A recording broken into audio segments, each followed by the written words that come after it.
Hello, welcome to Monday's Hotline Live with Record Sport. My name is Daniel Caw and I'm delighted as ever to be joined by the one and only Keith Jackson. Keith, how's it going? Daniel, how are we? Very good, thanks. Good Monday so far? An eventful show last night, wasn't it? Absolutely. Tempers were getting high, emotions were running high. And unfortunately, during their conversation about Nick Walsh and Andrew Dallas, Des Roach misspoke and used a word that he shouldn't have used, an offensive one. And I thought, I'll just start the show, Daniel, by apologising on behalf of us all at Hotline Live for that. Referees, eh? Bloody hell. I know. We're also joined as well by Record Sports Scott Burns. Burnsy, how's it going? Good, gents. Yourselves? Very good, thank you. Always like when Burnsy's on, Keith. Hopefully, maybe get a scoop from the transfer guru at some point. I'm on a yellow card, so I'll need to watch. What are you in a yellow card for? What have you done? It's Monday. I'm not going to have to apologise for you as well now, Burnsy, am I? Every other day. I think Burnsy's got something up his hat for us tonight. Something interesting. Up his hat? Up his sleeve. Sorry, I'm all over the shop. In a bad start. Okay, where should we start then? Rangers. We normally start on Rangers. There's been more news today regarding the manager's job. And actually, I thought this kind of summed it up from, if I can find it, James. He says, who actually wants the Rangers job? One of the biggest clubs in Britain, but people seem to be knocking it back left, right and centre. The news today, Keith, was that some bookmakers, according to Oddschecker, have stopped taking bets on Steven Gerrard retaking the reins at Ibrox. Oh, yeah. The Steven Gerrard train has been running for some considerable time, hasn't it? There's been so much chatter about him for seemingly weeks and weeks, and it just refuses to go away. For that reason and that reason alone, I refuse to discount it. I also got a little bit of information which surprised me a little bit, but might make a move for Steven Gerrard, a return for Steven Gerrard, a little bit more doable. I was kind of labouring under the misapprehension that the sort of tax issue that he'd have coming and starting a job in the UK after working and earning the funds that they earn significant money in Saudi. I thought it was 2 years after the end, after your last day in the work. Apparently, I am informed it's two years after your first day in the job. So that would certainly make something that seemed really difficult to achieve. It might make it a little bit more doable. There's so much chatter around Steven Gerrard that it's refusing to go away. But, you know, it's difficult trying to get any information out of anybody right now. I certainly wouldn't be in a position to sit here right now and say it's going to be Steven Gerrard. I've expressed my doubts about it. That little bit of information about the tax situation might make it seem a little bit more achievable than it felt, you know, before I knew that. Yeah. But look, do you know what? They've shut it down. I'm actually quite surprised. I thought we'd get something today. I thought it was almost an unseemly rush to get it out there on Sunday that Barry Ferguson wasn't going to get a job. And it led me to believe, well, what I can tell you is, Daniel, that they are down to the final list if they've got, you know, 2 names on it. I think that'd be just about it just now. So they're clearly in the final throes of sorting this appointment out. I would have expected something. And listen, it's only 6 o'clock. There may well be something later on. It may well be tomorrow. But certainly this week, you would expect that Rangers will be in a position. And the other thing about that is it wouldn't have made any real sense to announce that Barry Ferguson won't be getting the job unless you were 100% nailed down that you've got your guy. Because imagine you announce on Sunday that it's not Barry Ferguson, and then by Thursday something falls through and you think, it might be Barry Ferguson. So, you know, I wouldn't expect that. I fully expect something to happen imminently in terms of Rangers managerial appointment. Who it is at this point, I'd be telling you a lie, Daniel. I'd be guessing, and there are some guesses, and there are some interesting names around it. And Steven Gerrard has certainly got a lot of traction. There are some other interesting names floating around, and as I keep saying, I don't pay much attention to bookies odds because if somebody put a fiver on you tonight, Daniel, you'd be down to second favourite by tomorrow morning. I do a great job. You just have to wait and see. For the time being, very little info is creeping out. Well, Gianni Unless says... Burnsy knows something. Well, I'll come to Burns in a second. Gianni says the white smoke will unfurl out of Ibrox tonight, I'm hearing. So there you go. Gianni's the man in the know. Union Bears must have the pyro out again, have they? Burnsy, on That's the on white the smoke coming out of Gianni's pizza oven. That's black smoke. I was going to say, Burnsy, on Gerrard, right? Just personally, I don't really get it. I don't see A, why Rangers would be in a hurry to bring him back. I don't B, why that would be the next best step in his career. Get lots of comments on it, but what's your thoughts? I missed a bit of that, Daniel, right? I mean, also obviously my dodgy Wi-Fi from what I borrowed from next door neighbours is breaking up.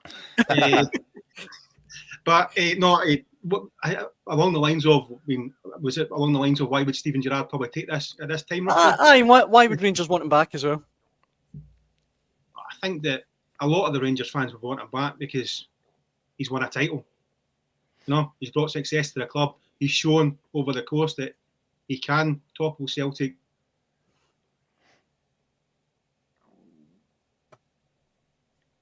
He's done a day's roadshow, isn't he? And done it. You there? Yes. Sorry, still here, Bunty. You just dropped out a little bit there. I know. He's proven that he's done it.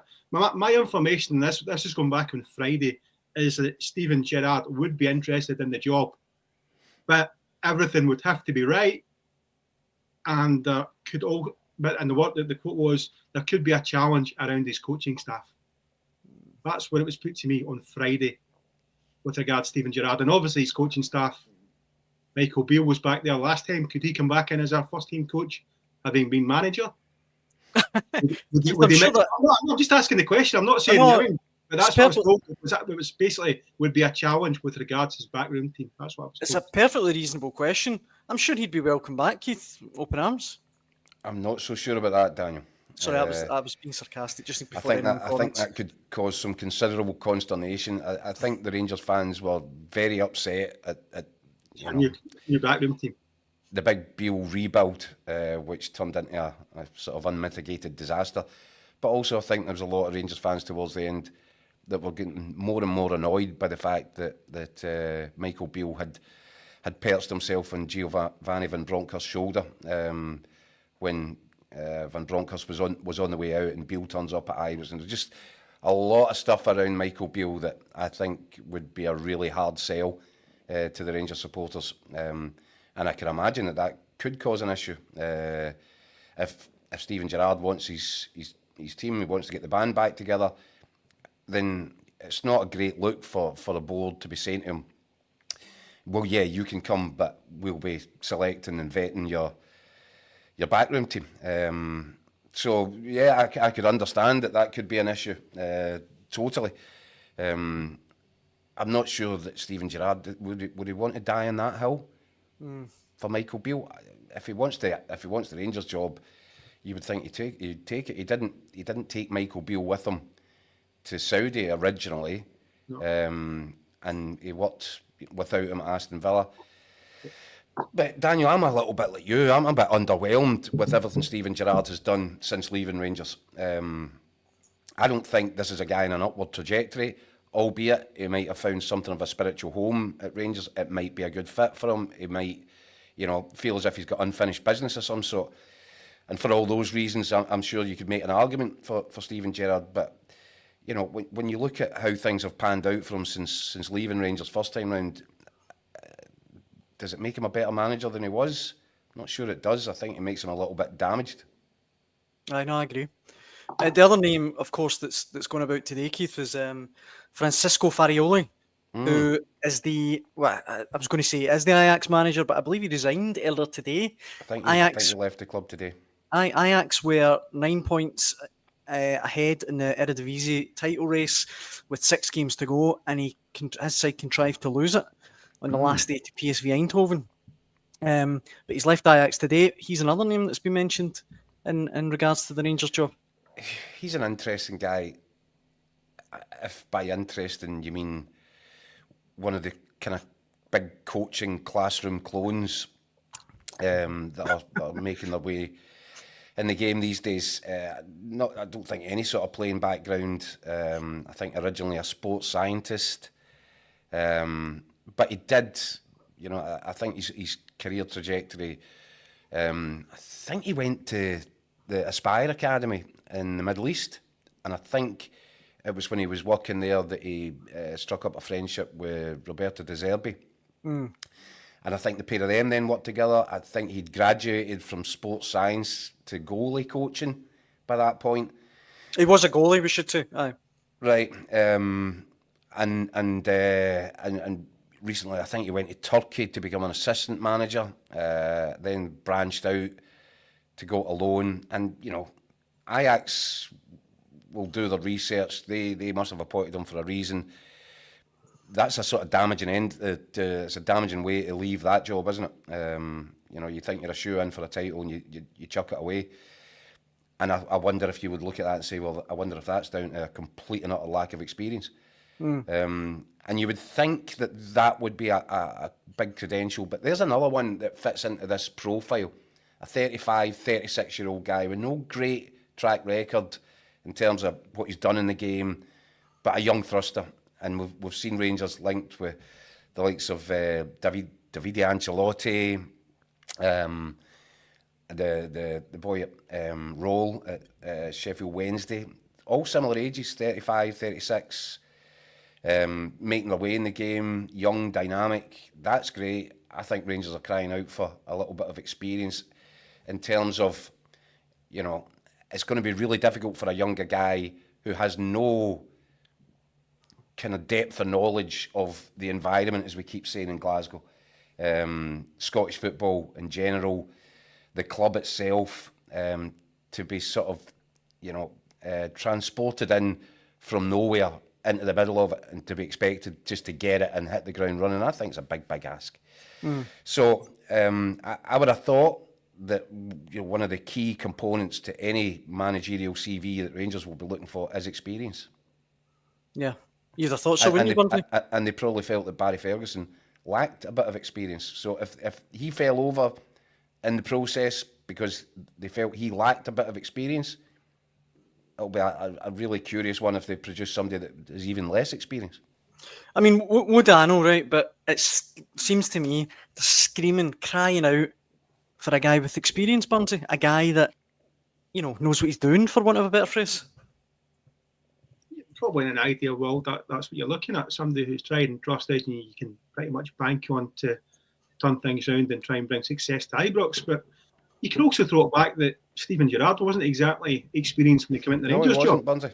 True. I mean, he played his entire, most of his career down south. He had a spell in America and that. So obviously he knew about Rangers and Celtic, but he was thrown into that environment and delivered a title. So who's to say it can't happen? You know what I mean? But you would think with a big appointment, you would want someone experienced, somebody proven that's been round the block. But you just never know. I mean, it seems to be, as Keith said, it's a trend for young managers to be, your early 30s, people to be given a chance. And the management game is getting younger and younger. I mean, Keith mentioned Ancelotti before, you know what I mean? I'm not sure if he's out of the equation. You know what I mean? I still think he might still be in it. You keep hearing from the Spanish and Italian press, it's like hokey-cokey. You know what I mean? 1 minute he's in, 1 minute he's out. But I still think he won't be far away in the equation. I think they're playing a risky strategy, this whole thing, Bunzy, as I've said on here previously. I think they're almost using Rangers like leverage. And I think the original story seemed to me to have been planted by old Don Carlo in certain places. Within 24 hours, it was being presented as a fait accompli. The deal was already done. We were hearing that he'd sign a 3-year contract. We knew the makeup of his backroom team. And I think there's a little bit of games being played here. I don't know if they're trying to get leverage with the Brazilian FA. I'm not sure. I'd be wary of that one if I was Rangers. If you were, going down the road of appointing somebody, and even before he's day one in the job, you've got trust issues. So I don't know if that was a particularly smart move by the young Ancelotti fella. I'd be wary of that, and I would imagine that Rangers probably didn't react too favourably to it, because I think, as I said previously, if I can see that, if I can see that it looks like a bit of a false flag operation, then you would like to think the people that are in at Ibrox can see that and would realise that there might be a bit of jiggery pokery going on. That wouldn't make for a good start for any candidate, would it? It certainly wouldn't. I do believe, go on, Budsy. sorry, I know, but I do believe that he impressed in the talks. So whether that'll be the be all and end all, you know what I mean, of who they think the best candidate is. So, but there you go again, Bunsey. There's a guy, what is he, 35, 36, with quite literally zero managerial experience. He's had experiences. He's had a wonderful time travelling around the place with his dad, massive clubs, brilliant experiences, but he has got no experience as a manager. So that I think there's as I'd said previously, I think you're right, Bunsey. I'm not ruling him out yet. But I think if Rangers were to go down that road, they'd be taking an enormous risk on it for a couple of reasons. Look, I don't think that Andrew Kavanagh, the incoming new owner, has been personally involved in any of these discussions in the recruitment process for a manager. I believe it's Greta Steinson from the 49ers and Kevin Thelwell who are driving it all and having the conversations. But what I won't, what you can't forget about Andrew Kavanagh is he's made his fortunes in health insurance. This is a guy who became rich out of risk assessment. And I think there's got to be an element of risk. There has to be a big element of risk assessment going on to decide which guy is the right one, the right candidate for this job. And even if Andrew Kavanagh's not leading it, I would find it astonishing if he wasn't, being kept informed and having a say at in some way, influencing it behind the scenes. Burnsy, cautious guy. No, definitely 100%. Because I know that obviously he's not officially in yet, but with regards to the running of the club, obviously up there was a couple of weeks ago, and you've got Patrick Stewart there as chief executive. You've got Kevin Thelwell coming in, but I was told that the new owner was very much hands-on, not in terms of player and manager, but the actual running of the club, and he wants a say. And he will be involved in it. So when it comes to the managerial appointment, that's one of the most important coming. You know what I mean? So he will have a major say in that. He probably have the final say. Well, that's what I would imagine. And as I said, that's when I go back to his business background, which is one specialising in risk assessment. Singing the Blues in the comment section says, so Daniel wants Dick Campbell in at Rangers. He's experienced. I obviously take on board the sarcasm that comes with that, but that would be that would be amazing. That would be absolutely first class. In fact, I think we should start a petition to get that to happen. It's just another promotion as well, is it not? 7 now, Burnsy. 7 promotions. It's not 7 do you know what? Is it? I get it's sort of such. I don't give it that bad a shout, to be honest, but who knows? Let's see. Another manager that we need to talk about today, guys. I'm going to have to apologise for something you've said now. Apologise to the Campbell family. Peter Cooper writes in saying, does the panel agree with Tony Docherty's Dundee sacking, or is the call too harsh? Burnsy, you wrote an opinion piece today on Tony Docherty. Top 6 last season with Dundee. They've obviously avoided going into the relegation playoff this season. And Tony Docherty's staff today were dismissed. What did you make of the news? Wasn't really surprised.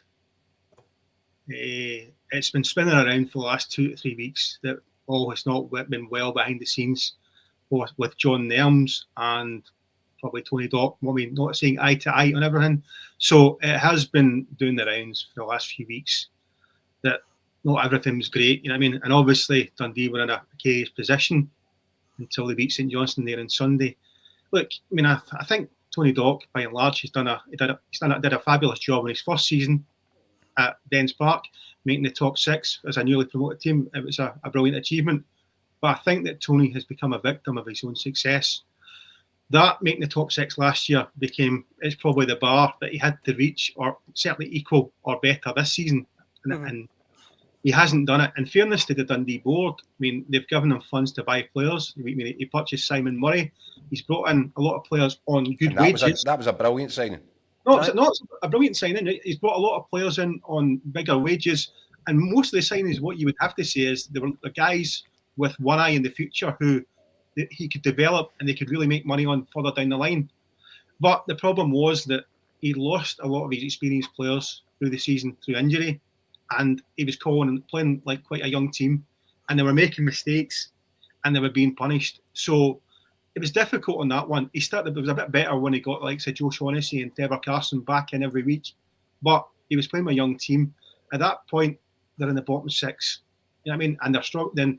I mean, they've proven. I mean, great results against Celtic, Rangers, you know what I mean, Dundee United in the Cup and the league. But over the course of the season, the results haven't been good enough. And the last thing Dundee are obviously, they've got plans for the new stadium. They really want to push forward. The last thing they want to do is end up back in the Championship. And I think this season was just too close to comfort for them.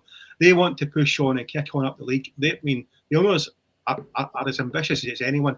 People might say that top 6 is Dundee punching above their weight. Others will say, look, they stayed in the league, that's maybe where they should be.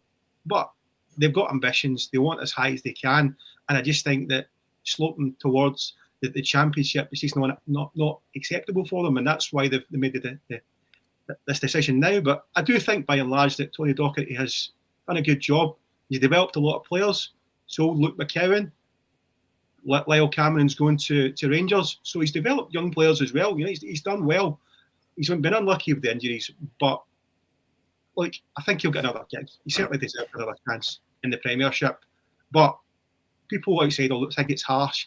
From the Dundee owners, they'll be thinking, well, it's way below what we were looking for, and that's probably where it sits. A couple of people saying, Keith, like John in the comments saying Tony Docherty will end up at Kilmarnock. I was just thinking that very thing. Craig is saying the same thing as well. My initial thought was that it was quite harsh to get rid of him.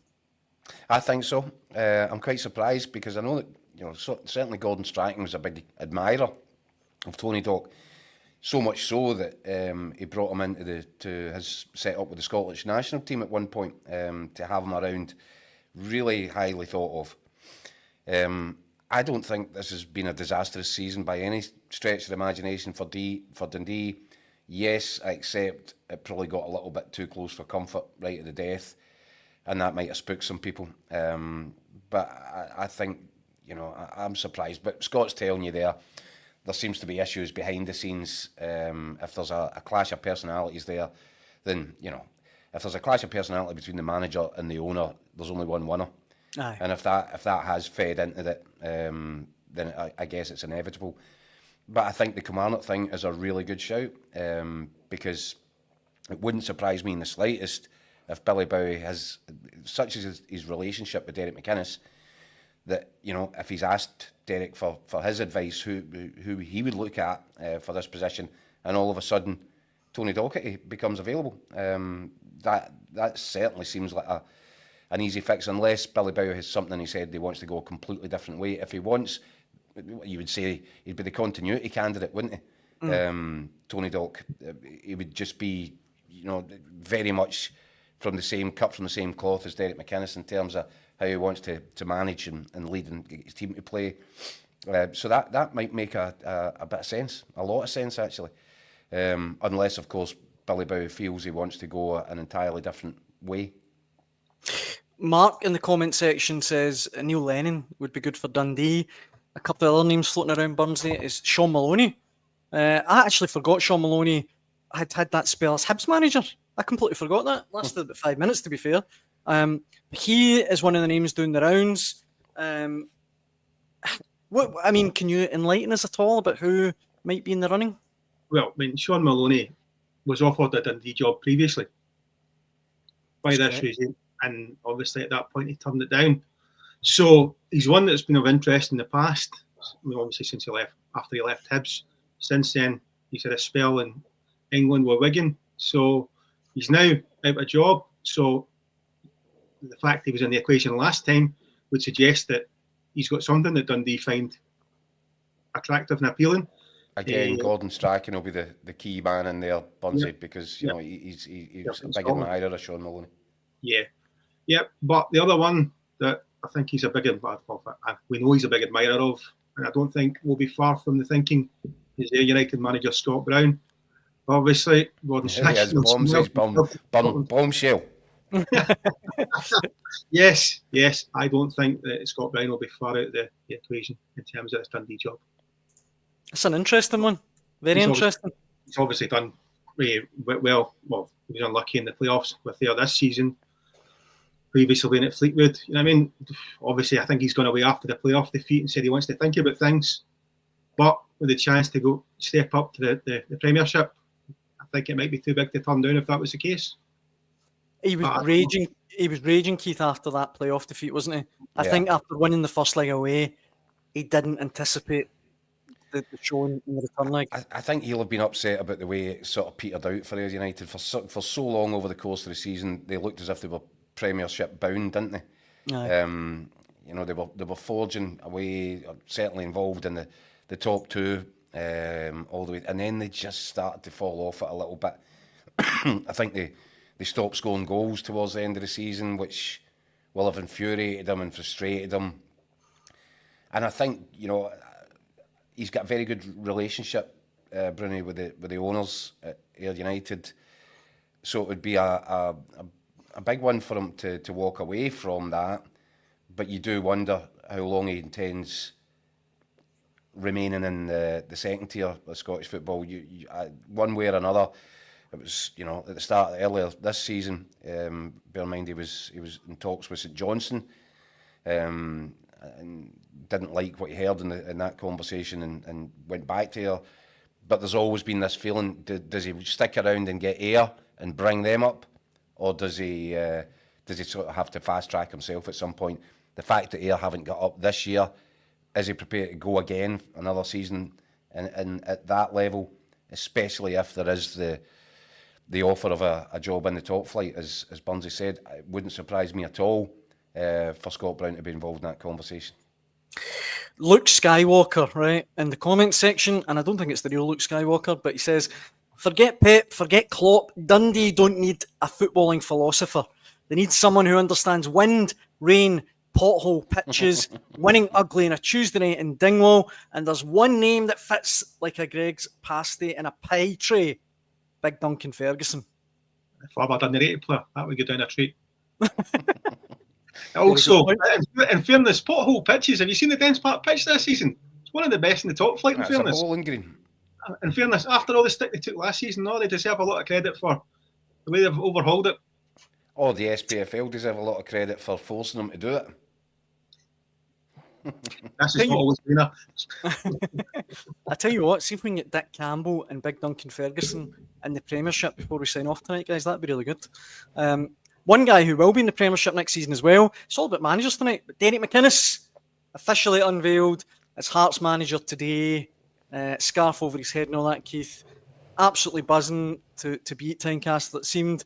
And I think we can be in agreement that you think it's the right man for the job. 100%. And he spoke very well at his press conference today. You know, what I was talking about with Barry Ferguson and his ability to sort of handle the job, to look as if he's made for the job. And Barry Ferguson spoke really well in various press conferences in these situations where you just feel this guy is comfortable in his own skin in this position. And Derek McInnes came across like that guy today. You know, very confident, very assured, knew what he was saying in terms of getting the messaging out there to the supporters, that first and foremost, he will be striving to meet their expectation levels.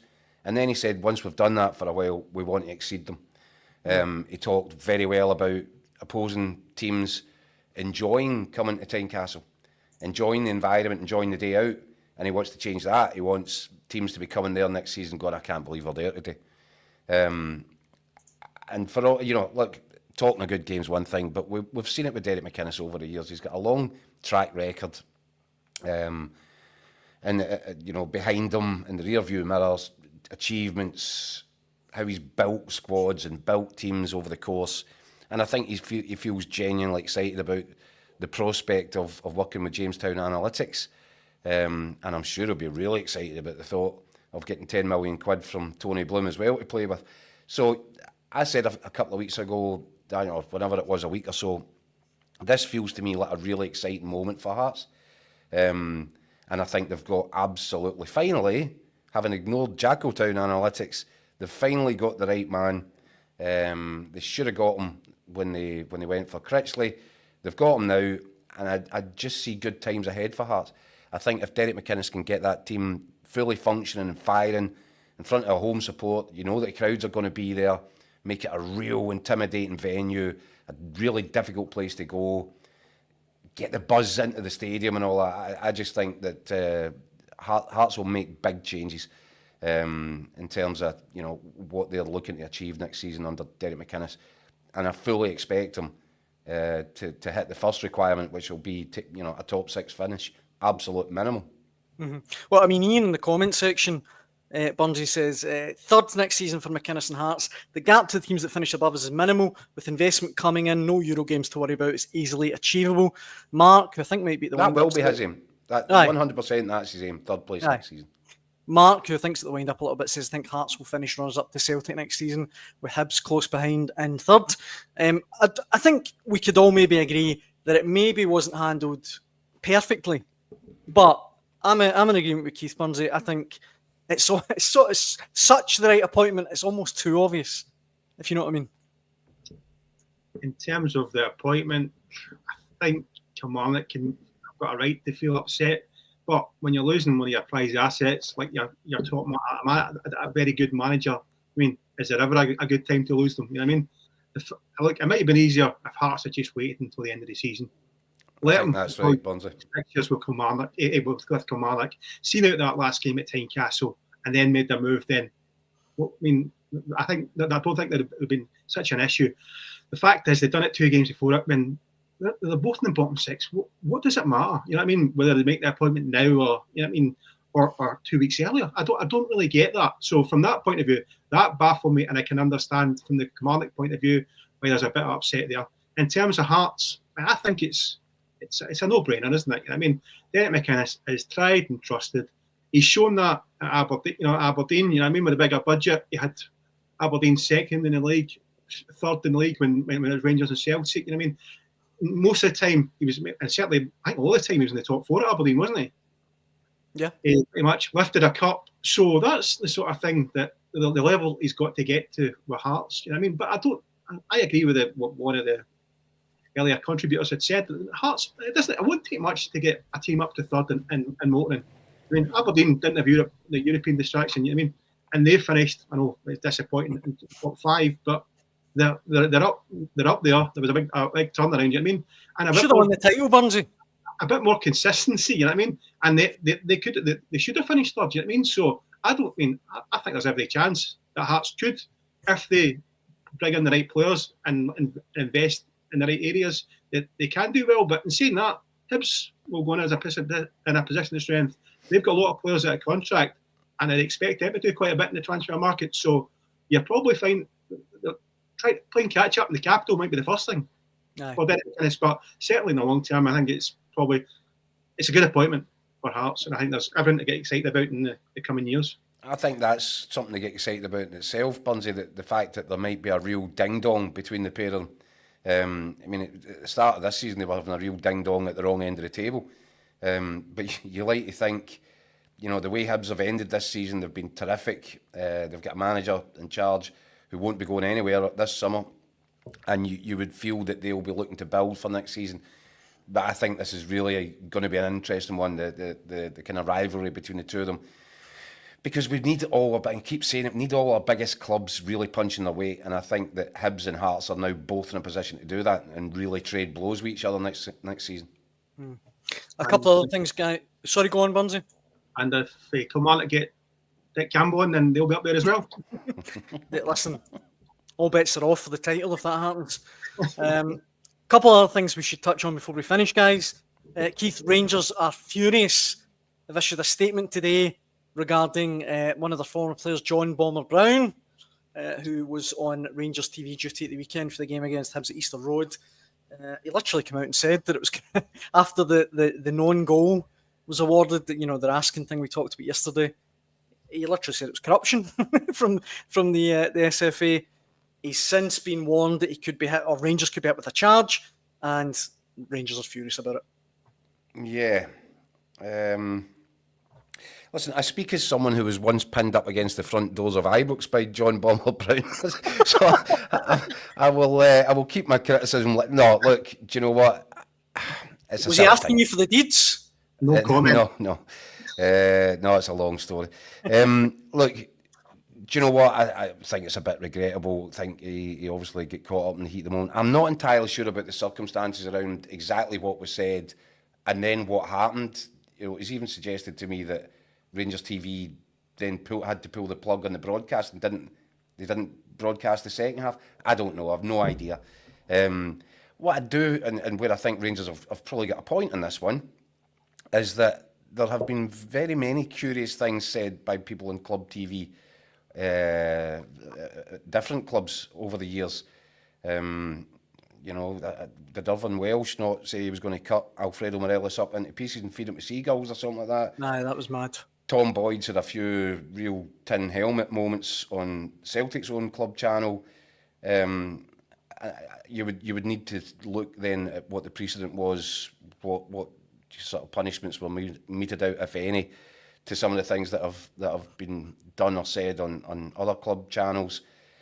I think if my information's correct, I think the actual channel itself, Rangers TV, were very quick to say this is not the view of Rangers TV, therefore it's not a club issue. I think, by the way, I wouldn't think for a single second that John Bomber Brown will regret saying it. But does he really believe it? I don't know. The thing that Rangers need to be careful of is, 30 years ago they were accusing Celtic of being paranoid and thinking it was all a conspiracy.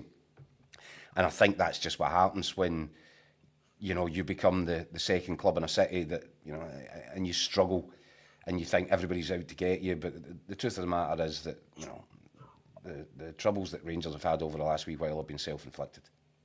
Aye. I think that sums it up quite nicely, Bundy, doesn't it? I think my Wi-Fi's going. Well, Gianni says in the comment section, Daniel gets Rangers TV in his Fire Stick. I would like to dispel these myths. I pay for my subscriptions. Believe me. Although I don't actually subscribe to Rangers TV, I should say that. What do you subscribe to, Daniel? I don't know why I don't know why I wandered down this alley. I don't know. See, Gianni again stitching us up. I'm going to try and move very swiftly on. Channel number starts with a 9. No comment. Matt O'Reilly, Keith. Yeah. This time last year, we were talking about him. Best part of £30 million going to Brighton and Hove Albion.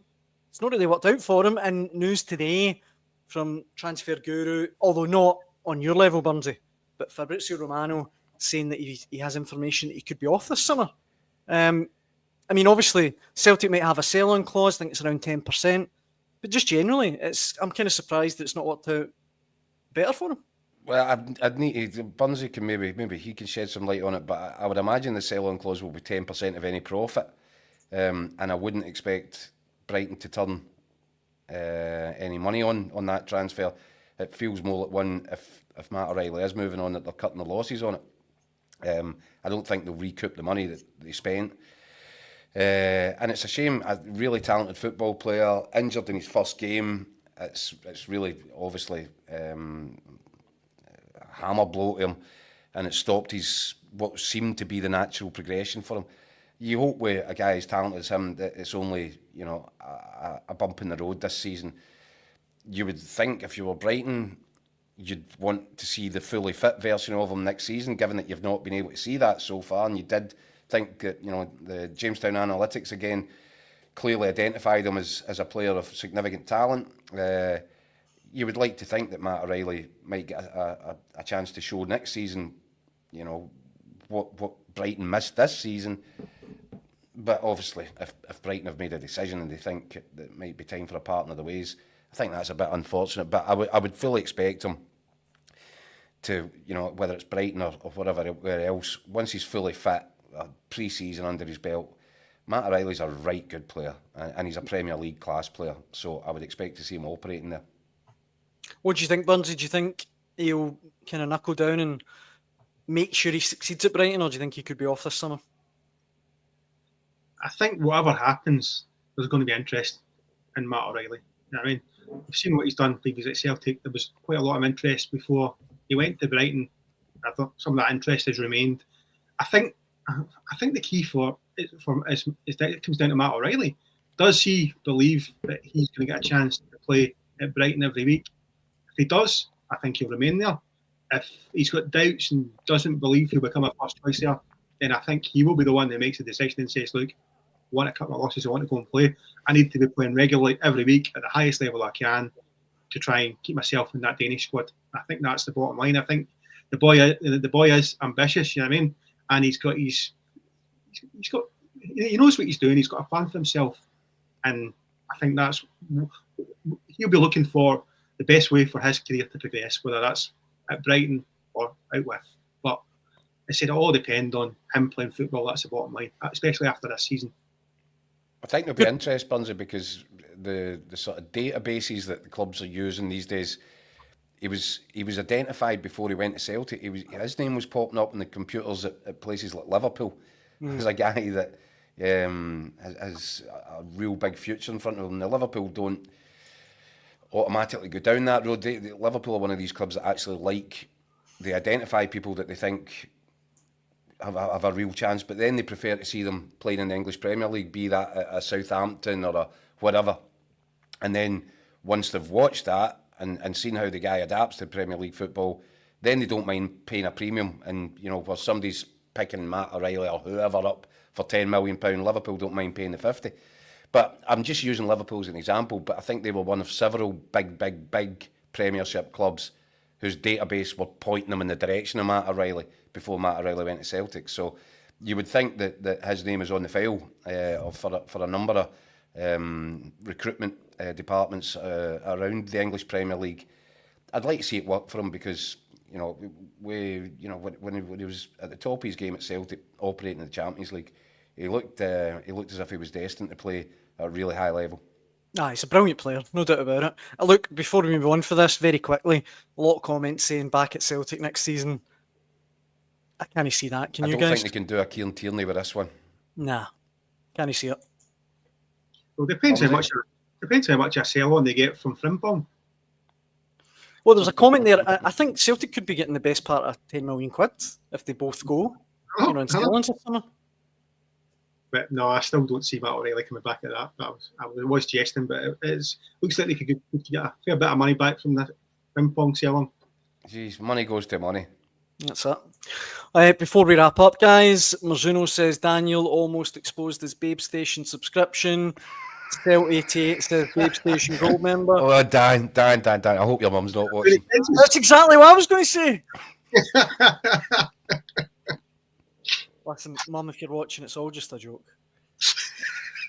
We're going veering off away down the Greg Wallace route again with you, aren't we? I thought we had a queue of sponsors lining up now. You probably chased them all away. Maybe Babe Station will sponsor us. Burnsy with the baby oil and all that in the bedroom. With the dodgy Wi-Fi. Well, listen, we know that Michael Gannon... another apology coming on. Michael Gannon owns a lot of spandex, so there you go. We'll be back tomorrow with an apology, probably. Thank you very much for watching. Thanks very much for all the comments, except the Babe Station ones. We really appreciate it. We'll be back to do it all again at 6 p.m. tomorrow. Burnsy, it's always a pleasure. Thanks for joining us. Thank you. All the best, everyone. Cheers, Goy. All the best. Have a good night. Cheers, Dan. You have a good night. Now, don't do anything silly. Thanks for watching at home. Cheers.